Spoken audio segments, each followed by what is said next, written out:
You sold the home. That's great. Now, how do you keep it sold? Today on the 5-Minute Sales Training, we'll talk about 9 ways to keep the sale sold.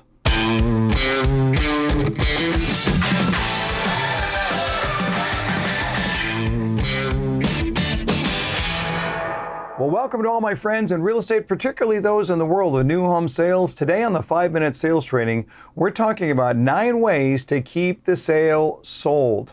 And before I go any further, big credit to Bob Merman at Eliant. He and I just wrote a book together. It's called From Contract to Close. Look for it. It will be out soon. Look, it's not enough just to make the sale. It doesn't count until the sale closes. But in these days of changing market winds, customers sometimes get a little squirrely, don't they? I'm not 100% sure about this. So what do we do to make sure that our customers who are in the purchase process stay in the purchase process? I'm going to fire away here very quickly. 9 ways to keep the sale sold in less than 5 minutes.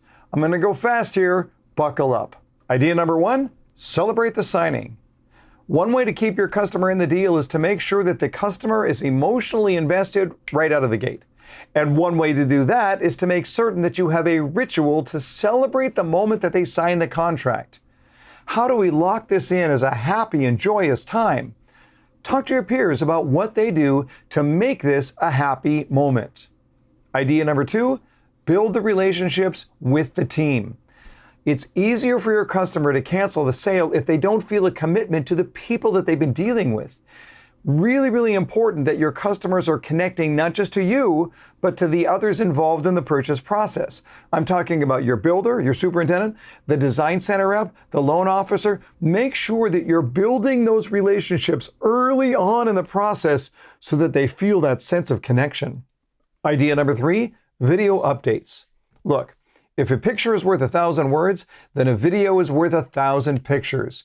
Video has a way of engaging the emotion and therefore keeping the customer sold. It's one thing to send a lame email or even to make a phone call with an update, but you're missing out on the opportunity for the visual impact. Now, here's the good news. You don't even have to be on camera. Just point at the newest update and narrate behind it. It'll take you 15 seconds and it's totally free. Hey, we should make a video. All right, idea number 4, reconnect to the current dissatisfaction. Now look, if you have followed my instruction for any period of time, you know that people buy when their current dissatisfaction is high. But when the process gets rough, sometimes they look at their current situation and say, well, it's not so bad. Your task is to keep their current dissatisfaction at a maximum. The way that you do that is to connect the customer back to the reason that they are buying in the first place. Remind them that their current situation is not great and they're getting closer and closer to being out of that situation. Now, the flip side of that is idea number 5, encourage the future promise. When people make a decision to buy, it's because the hope of what their life will look like is strong and emotionally positive. But when stress comes along, they ask the question, do I really want this home? Is it really that nice?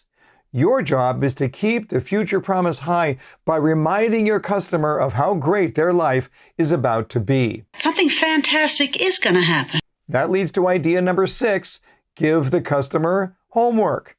While your customer is in the process of having their home built, you can give them assignments that keep them engaged in what their future is going to look like. Send them a list of the best coffee houses and have them try those out. Get the kids to place their own furniture in their bedrooms. Ask them to pick out accent wall colors. Keep your customer connected to their future, to what it's going to be like to live in this home. Idea number 7, surprise and delight moments. Sometimes we have to deliver bad news. You want to make sure that you are countering the moments when you will deliver bad news by giving the customer pleasant surprises. This comes in the form of what we call surprise and delight moments. This is just a real nice surprise. Just a real nice surprise. These are small moments where we can surprise the customer with something at low cost or no cost that keeps them positively engaged and lets them know that we care.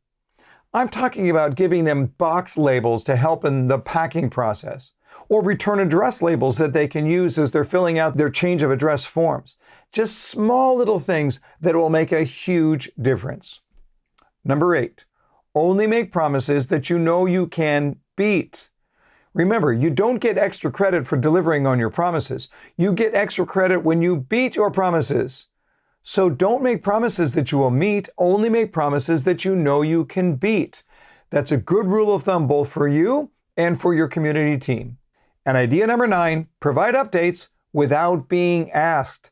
Customers tell us over and over again that one of the major disappointments is the idea that they are not kept informed with updates until they ask about those things. Sir, I don't want to have to ask you again. This is a huge miss. You have to commit to keeping your customer informed without them having to ask you. All right, those are my 9 ideas. What are yours? Write them down in the comment section below. I'd love to see what you come up with. Thanks for watching another 5-minute sales training, and until next time, my friends, learn more to earn more.